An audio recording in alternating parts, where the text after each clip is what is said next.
With the collaboration toolbar, you can initiate discussions with other SAP Analytics Cloud users and teams. No matter where you are in SAC, you can always find the collaboration panel by clicking on the two chat bubble icons. This will open up a discussions panel where you can add discussions with other team members. Simply click on Invite Participants to open up a dialog box to search for users and/or teams.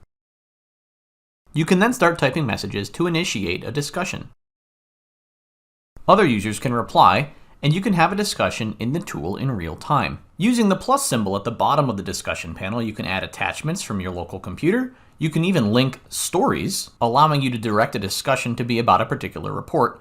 But please note, you can only link a story when you are actively in a story at that time. You can also add what are called composite tasks to your discussions, and this includes the calendar functionality of SAP Analytics Cloud. All of these are great ways to collaborate within the tool itself.